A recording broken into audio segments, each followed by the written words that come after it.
Hello calculus fans, welcome to section 11.11 where we just a little bit more about Taylor series. There's not a whole lot of new stuff here other than we're going to talk about Taylor's inequality, which we can use to estimate the error when using Taylor series. So to get started, I'm going to talk about T sub n, which is the nth degree Taylor polynomial, or sometimes called the nth order Taylor polynomial. It's basically, just like it says, the degree. So if you have a quadratic, it would be a second degree Taylor polynomial. So we have to start off, just suppose the function that we're working with is equal to the sum of its Taylor series at A. And then this is what we have seen before. This is just the Taylor series in sigma notation. And then T sub n of x is the nth partial sum. So we've dealt with partial sums before, and it's just what it sounds like. It's so for instance, the third partial sum, the second partial sum. It's not the entire Taylor series. It's just adding up a bunch of pieces. So T sub n of x, if you compared it to the Taylor series here, this is just part of this, right? So for instance, T sub 4, you would start at 0 and go up to 4. Right, and you can see how it works here. The index or the counter goes from 0 to n, so it will stop at this value of n. But it's essentially just the Taylor series. We add up the first, handful of terms. So as an example of this, T sub 2 of x, we would start at 0 and we go to 1. We evaluate it at 1, and then at 2, and we add them all together. And you can notice some things when you look at this. So this right here, if you look at this first part, so this is from plugging in 0 here, right? This is plugging in 1, and then this is plugging in 2. But this gives a first degree Taylor polynomial, which is a linear approximation. Okay, and we've seen that before. We've also seen this one. So again, this is where I equals 0. I equals 0 gets us here. I equals 1 gets us here, just again using this formula. This is I equals 2.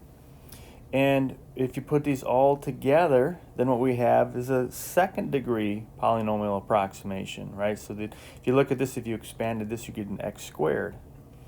So this whole thing here is a second degree polynomial approximation of the function, otherwise known as a quadratic approximation. So we know that just means that this would be, if we were to graph, this would be a parabola, and that parabola would be centered at A, right? Centered at A, and it would approximate f of x, whatever that function is. And if we wanted to go another term, so this is I equals 0, this is from I equals 1, this is from I equals 2. If we plugged in I equals 3 and added up that term, then we would just have a third degree Taylor polynomial, or in other words, a cubic approximation. And as we know, generally the more terms we have, the better the approximation to the original function. We also know that when we're going to approximate a function by a Taylor polynomial, well, if we don't have an infinite number of terms, it's going to be an approximation, right? So it's not going to be the exact same as the function. So we're going to have a remainder or an error that's going to happen when we try to approximate the function by t sub n, right? N being a finite number, in other words, like t sub 3, because as long as we don't go to infinity, it's going to be an approximation, right? If you look earlier here, back here, notice this doesn't say approximately equal to, it says equals to, right? But then we're going to infinity. So if we have an infinite number of terms, then f of x is equal to the Taylor series, right? They're the same thing as long as we go to infinity. But if this is not infinity, if it's a finite number, then it's going to be an approximation. Okay, so in that case, what we're going to have is a remainder. So if we have this function and it's the nth Taylor approximation, right? So n not being infinity, being a finite number, then to get to this function, we'd have to add this remainder on there, right? This will get us so far, but we're not all the way there. We didn't go to infinity. So there's going to be something left over. So we have this little remainder. So basically what we'll have here, we'll have, this will be our approximation. And the remainder is essentially the error, right? There's a little bit left over. So we have an approximation, we add on the rest, whatever is left, and that would get us back to the function. So just using a little algebra, if we solve this equation for r sub n, then we get this remainder at this point. And that's just going to be the function minus our approximation. And then if you take the absolute value, so we can speak of magnitudes of this, so that means that the magnitude of this remainder is equal to the magnitude of f of x, or absolute value, if you prefer, of the original function minus the nth degree Taylor polynomial. And then we have this theorem, Taylor's inequality. This theorem is first mentioned in the book in section 1110, but we don't really use it till 1111. And it just says this: so if we take the absolute value of basically the next degree, right? So if we're doing a second degree Taylor polynomial, this would be the third derivative of the function. So if we look and take the magnitude of this, so the absolute value of that is less than or equal to m, which basically means we look at this and we'll find the maximum value on the interval of interest, and we'll set m accordingly. So m will be the maximum value. And remember, it's the absolute value. So the maximum value could be a negative y value, but we're going to take the absolute value of it, right? And we're going to just set m equal to the maximum value of the next derivative of our function over the interval of interest. And then if we do this, then the remainder, the magnitude of the remainder, right, because we're taking the absolute value, so the magnitude of the remainder will be less than or equal to this m divided by n plus 1 factorial times the magnitude, the absolute value of x minus a to the n plus 1. So n, again, is the value that we went to. So if we're doing a cubic approximation, n would be 3, and so that we'd have a 4 here and a 4 here. Okay, and again, this remainder is really the error. So we're basically finding the error. And the error, the magnitude of the error will be less than or equal to this. And this is just Taylor's inequality. So we can use this. We don't do it a lot, but there are maybe 2 or 3 of the homework problems where we actually use this to get a kind of a bound on the error here. So we've got an example to try. Got an example given here. And it says f of x, the function of interest here, is x to the negative second power. So in other words, it's like 1 over x squared. We're going to approximate this function by a Taylor polynomial with degree n. And this is just kind of a typical way to set up this question. Degree n, well, here's n. So it's going to be a second degree Taylor polynomial at the number a. So here's a, we're going to center at a. And then we're going to be using this interval. This will come up later. So first, there's nothing new with part A. This is just to approximate the function of the Taylor polynomial. So to do that, we start off with the function itself, x to the negative 2. And I'm also going to write it like this because when we actually have to plug in numbers, it's just easier to plug numbers in like this. You know, instead of having numbers plugged into negative powers. Since we're doing, usually just do these by hand. So we take the derivative of this. We've got the power rule, so it's going to be negative 2 times x to the negative 3, right?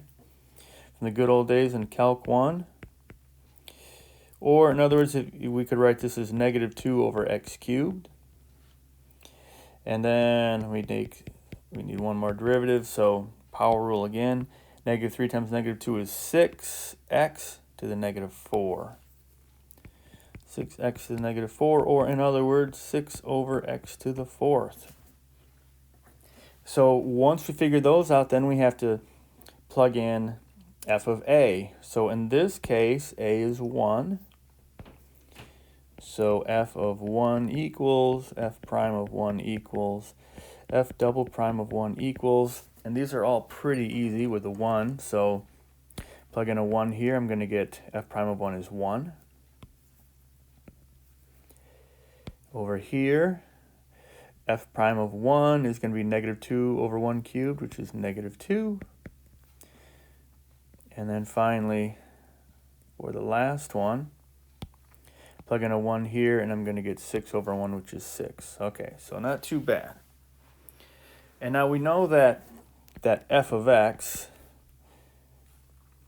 equals x to the negative second power, and it's approximately equal to t sub 2 of x, right? So t sub 2 is just the second degree Taylor polynomial, so the quadratic. And so we know this. We need to know this. We need to be able to do this. So t sub 2 of x is going to be equal to f of a plus f prime of a times x minus a. At that point, I've got a linear approximation. To make a quadratic, I add one more term, which would be f double prime of a over 2 factorial, right, which is just 2, so I'll just leave it at 2, times x minus a squared. Okay, so that is the second degree Taylor polynomial, and then we just plug in what we've got to see what we're going to get here. So t sub 2 for us, for this particular problem, f of a is 1, plus f prime of a would be minus 2 times x minus a. Now a again is 1. And then we have plus f double prime of a. F double prime of a is 6 over 2, which makes 3 times x minus 1 squared. Okay, so this is our second degree, or as some people call it, second order, Taylor polynomial. And it's going to be used to approximate this function when we're near 1. Okay, so that's nothing new. We've done that multiple times, right, throughout section 1110. So 1111, here's the new part. So they want us to use Taylor's inequality to estimate the accuracy of the approximation when x lies in the given interval. So that interval they're talking about is this interval right here, right? This interval, when x is between 0.9 and 1.1, that's the interval that we're talking about. So let's take a look at Taylor's inequality. So Taylor's inequality just says this: if, let me write it down again, if the absolute value of f to the n plus 1 of x is less than or equal to m, then the absolute value of the remainder at that point would be less than or equal to, or at that point meaning for n, right? The nth degree Taylor polynomial, the remainder will be less than or equal to this value m from above times n plus 1 factorial times x minus a to the n plus 1. Okay, so first we need to think about this part, third derivative. So what we had from before, we had this. We had the second derivative. We have f double prime of x was equal to 6x to the negative 4. So if we're going to do this, we need to go to the third derivative. So f triple prime of x by the power rule give us negative 24x to the negative 5th, right? And we need to take the absolute value of this. So the negative 24 isn't really gonna matter. And if I just rewrite it, I could write it as 24 over x to the 5th. So the 24, absolute value of negative 24 ends up being 24. I guess we could put absolute value down here. But in our case, x is always positive, right? Because our interval of interest is 0.9 to 1.1, all positives. So there's going to be no negatives in our answer. So we don't really even need these absolute values here. So basically, we've got this function 24 over x to the 5th. And if you think about where we're interested in this. So we are interested in x being between 0.9 and 1.1. And we need to find basically the maximum value of this function on this interval. So if you look at this function, the third derivative function is a decreasing function, because the larger the value of x, the smaller this becomes, right? Because the x is in the denominator. So the bigger the denominator is, the smaller the expression is. So looking at our interval, the maximum value that could occur here is I put the smallest number in here, right? Because it's a decreasing function. So it's a decreasing function, meaning the larger value I put in for x, the smaller the expression becomes. So that means the maximum value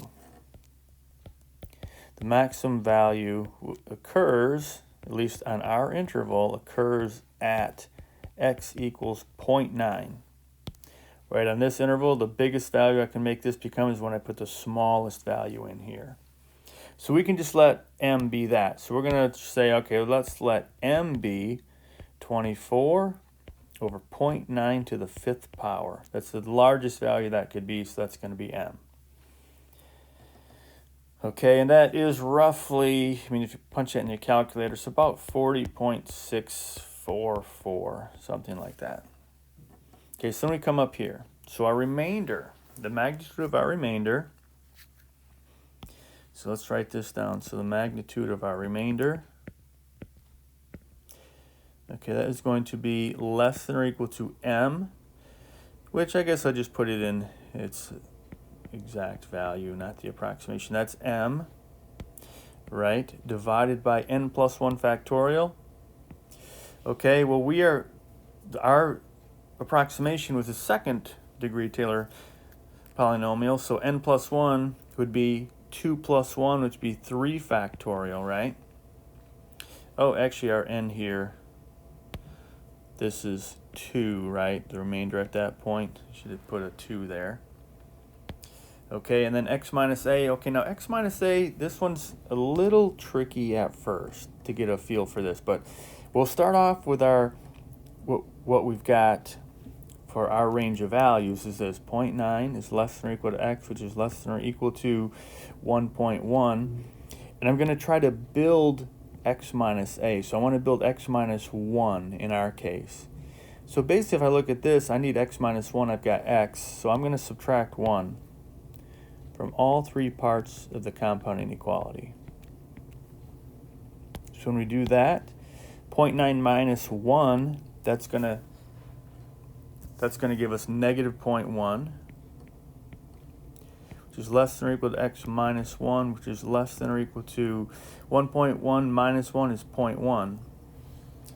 Now, if you look at this, you'll see we're going to do something that we've done before. We're going in the opposite direction.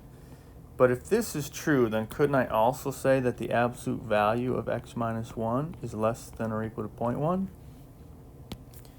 Now, normally we start here and we go here, right? A lot of times we'll have this absolute value less than or equal to some number, and we get rid of the absolute value by sandwiching the value between this and the negative of that.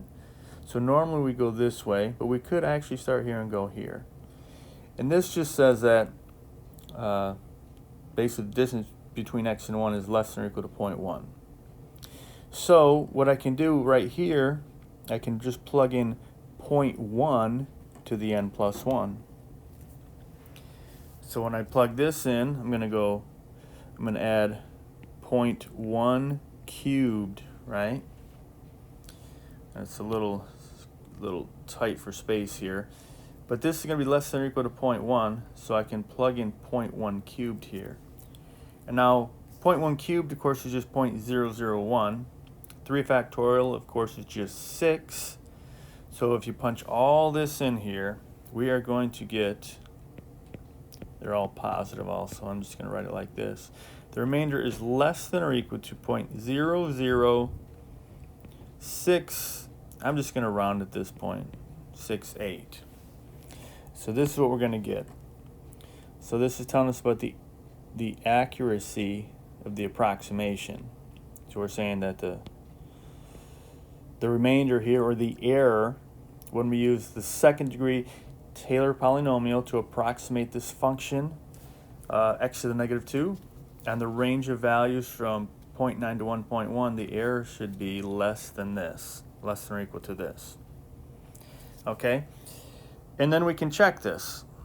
We can check this to see. So what I'm going to do here for graphing this, okay, so to graph the remainder, remember what this means. The absolute value of the remainder is basically the absolute value of f of x minus t sub n of x, right? So I'm going to graph this one. So I'm going to, for part C, I'm going to go to y1 in the calculator, y1, and I'm going to punch in absolute value. Now the absolute value on the TI 83 or 84, I think the easiest way to find it is to go to the catalog. In the catalog, on your TI 84, if you press the second button and then press 0, so second button and then press the 0 key, and above the 0 key up here it says catalog. And the first one that's going to come up when you go second catalog is it's going to say ABS with a parenthesis. It means absolute value. So when you go to Y1, punch this in the calculator, go to Y1, and then press second 0 to get absolute value. And then once we're there, then we can type in the function, which is just x to the negative 2, right? So we'll get Y1 equals, so this is what it will look like. We'll say Y1 equals. Now, if you have a newer calculator, the absolute value will show up as an absolute value. If you have an older version, it'll say ABS with a parenthesis. Okay, so whichever one you have. I think most people probably have the newer version that's going to, you'll select ABS with parentheses, but it'll show up as an absolute value symbol. So what we'll type in there is x raised to the negative 2, right? And of course, the newer calculators have math print, so it's just going to look like x, it'll put up here in superscript negative 2. Then we need to subtract our Taylor polynomial. So we need to go, actually, let me write this down here so I have some more room. So it'll look like x, assuming you have a newer calculator, it'll be up there, minus 2. Then we need to subtract our Taylor polynomial. And I'm going to have to distribute that negative through, so we'll get minus 1 plus 2 times x minus 1 minus 3 times x minus 1 squared, and then the other part of the absolute value will be there. So for this one, to get a good window, because this is going to show us our error, right? It's going to show our error. So for x, what we want to do for if you go to the window screen, let x vary between 0.9 and 1.1. And let y vary between 0 and 0.01, because the errors are small, right? I mean, the maximum error we're going to get is going to be less than or equal to 0.0068, so it's pretty small. All right, so this is basically what we're going to do, and I'll just demonstrate that on my calculator. All right, so we go to y equals. So to get the absolute value, it's in the catalog here above the 0, so I'm going to go second catalog and just select absolute value. Okay, now the newer versions of the software will just put the absolute value symbol. This one just says ABS. So then we go x raised to the negative 2. And then I need to subtract our Taylor polynomial, so I'm going to go minus 1 plus 2 times x minus 1. Remember, I'm distributing the negative through, that's so I'm going plus 2, and then I have to go minus 3 times x minus 1 squared, and then I'll close the parenthesis for the absolute value. With the newer version, I believe the absolute value symbol will already be there. Okay, and then let's go to the window, and let's change this to go for x between 0.9 and 1.1, because that's our range of values. And I guess I'll just go 0.1 here. And then for y, let's go from 0 to 0.01. This isn't really going to matter. And then if we hit graph, you'll see this is the errors. And if you look between, we're at 0.9 to 1.1. So right in the middle here, that's going to be 1. And there's no error there because the function agrees with our approximation right at 1 because we centered it at 1. And then you can just see as we get away from 1, the errors come up. Now they're still pretty small. And you can even go to, if you go to the table, if I go second table, and let me just plug in, so at 0.9, that's the error. So it's less than the maximum error that was predicted by the Taylor's inequality. And at 1.1, that's the error over there. Okay, so let's try part D now. So part D says to graph both the function and our approximation on the same screen. So I'm just going to put the function into y1 and I'm going to put our second degree Taylor polynomial into y2. Now when you do this one, we should probably change our x coordinates and our y coordinates. So when we're doing part D, let's change x to go between 0 and 2. And let's let y, so this is, in the window, go to change the window. Let's let y go from 0 to 4. Okay, and I'm just going to put, for y1, I'm just going to plug in x to the negative 2. And for y2, I'm just going to plug in our Taylor polynomial. And just look at them on the same screen. And they should, at 1, agree, right? Because we centered it at 1, so they should be exactly the same at 1. And as you get farther away from 1, they'll diverge somewhat. And remember that our polynomial is a quadratic, so it's going to be a parabola. Okay, so let's type in, put the function in y1, put our Taylor polynomial that we found, t2 of x and y2, and take a look at the graph. So here is the y1 and y2. We've got our original function and our Taylor approximation. Then in the window, I'm going from 0 to 2 for x and from 0 to 4 for y. And then if you graph, here comes our original function, x to the negative 2. And then here is our parabola, that second degree Taylor approximation. And this is 1. You can see they agree at 1.